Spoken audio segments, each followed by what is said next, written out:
2023 is now well underway, and I think we've been all waiting to hear about what the year will have in store for Chivalry 2. Personally, I think this is the year the game is kind of at a crossroads where it either needs to add promised features and maintain a positive content pace and grow, or it can't do these things and it'll slowly bleed out players. Well, Community Manager Jen posted up the 2023 roadmap a few days ago. I'm Strider the Champ, and today we'll be diving into the Chivalry 2 2023 roadmap.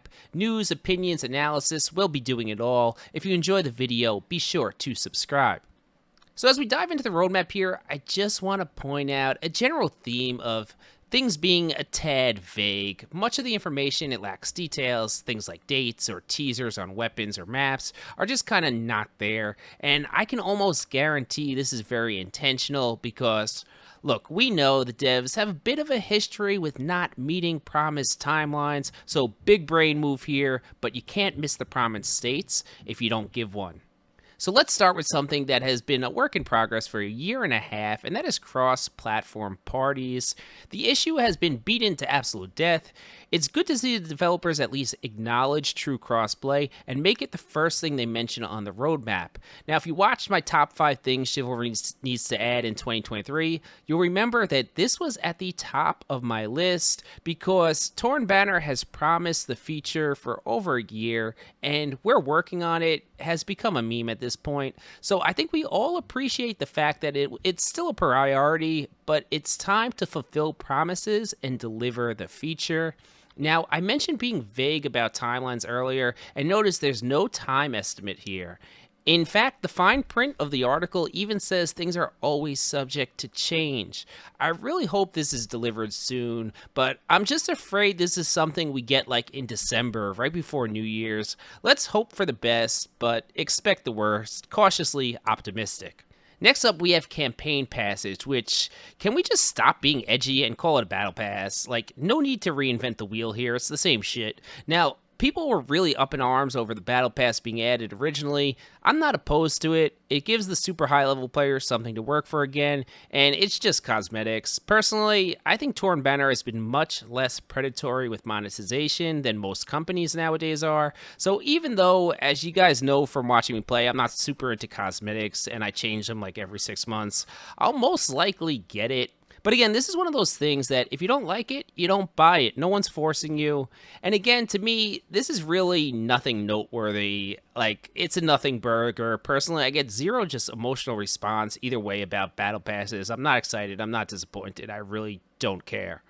Now, the thing developers have always done best is just design beautiful and creative maps, and we're being promised multiple map additions in the next year. Now, the post hints at Argon and Agatha striking back at the Masons after rallying the Thaic stronghold, and even mentions a Tenosian offensive. This is the stuff to me that I get excited for. After not really liking the last map and souring on Tenosia a bit, I could definitely use a few more maps to keep things fresh.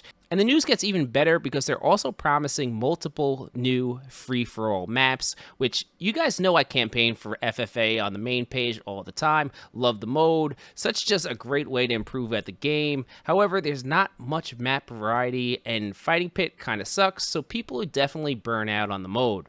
Sticking to the topic of new stuff, the devs plan on adding multiple new weapons this year, and as someone who likes to use a large variety of weapons, you can definitely get me hyped about this. I've been campaigning for the two-handed flail on the Devastator for like a year and a half. That's probably my #1 content wish, and even though I probably won't get it, I hope Torn Banner just goes away from the silly niche weapons like the guitars.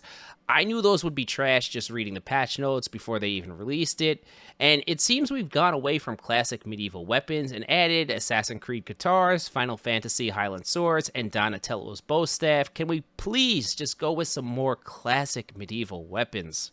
The last thing to mention is the limited time queues. They're going to become a thing moving forward, and Torn Banner plans on increasing the variety of game types they're running. Now, even though I think the Archer-only mode is just a complete embarrassment to gaming, people enjoyed and participated in LTS and FFA, and when the devs took it away, it left people wanting more. The whole kill it before it gets old thing, I think this is a really good direction for the game, and can help keep people engaged after grinding just hundreds of levels on Team Objective. So in conclusion, I'm just kind of lukewarm on the roadmap.